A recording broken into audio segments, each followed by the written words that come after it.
Assalamualaikum warahmatullahi wabarakatuh. Perkenalkan, nama saya Ayu Istiqomah, NIM E2019-1128 dari kelas Perbankan Syariah 3. Di sini saya akan mereview materi yang telah diberikan oleh Bapak Wadud tentang ilmu ekonomi, ilmu pengantar ekonomi.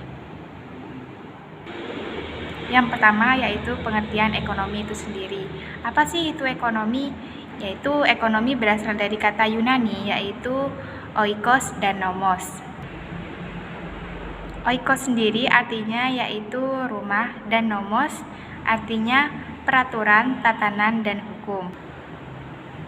Jadi, jika digabungkan yaitu manajemen rumah tangga atau pengolahan rumah tangga.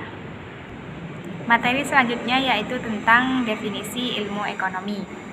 Di sini saya akan mengambil menurut Adam Smith.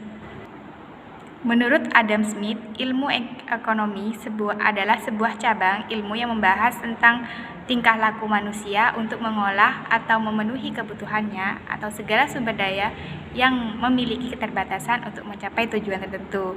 Jadi di sini maksudnya bagaimana perilaku manusia untuk memenuhi kebutuhannya itu sendiri dengan sumber daya yang terbatas.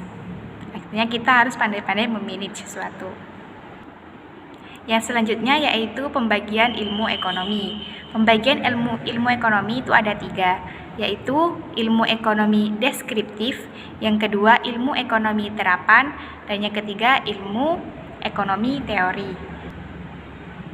Ilmu ekonomi deskriptif yaitu kajian yang memaparkan kehidupan ekonomi di suatu negara atau di suatu daerah tertentu pada masa tertentu. Contohnya pada Orde Baru. Ilmu ekonomi terapan adalah penerapan teori ekonomi dalam suatu rumah tangga produksi. Contohnya ekonomi perusahaan, ekonomi moneter, dan ekonomi perbankan, dan lain-lain. Sedangkan ilmu ekonomi teori adalah ilmu yang mempelajari gejala-gejala yang timbul sebagai akibat perbuatan manusia dalam usahanya meningkatkan kesejahteraan masyarakat. Dalam ilmu ekonomi teori ada dibagi menjadi 2, yaitu ekonomi mikro dan ekonomi makro.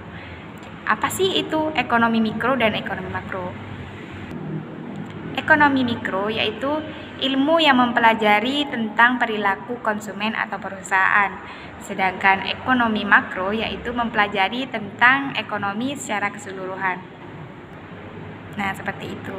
Dari situ sendiri sudah bisa disimpulkan bahwa ekonomi mikro itu yaitu ekonomi yang lebih kecil.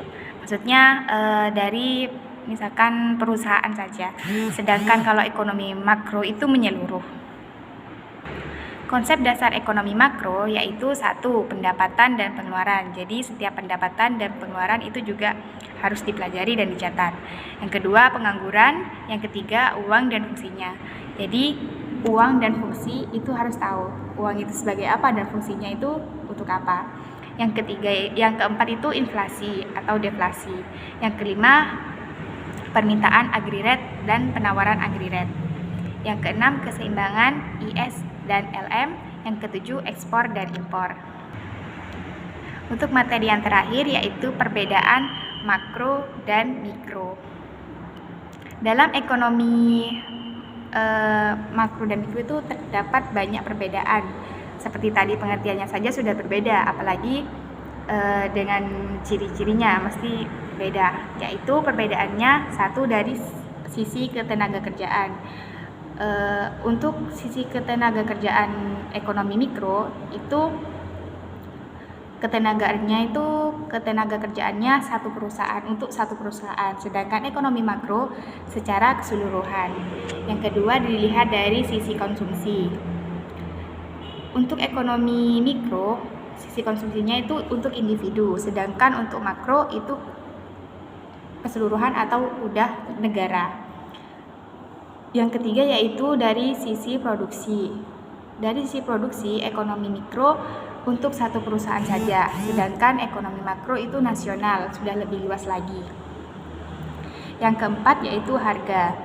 dalam ekonomi mikro, harga itu di setiap barang, sedangkan di ekonomi makro, harga itu secara keseluruhan, seperti itu.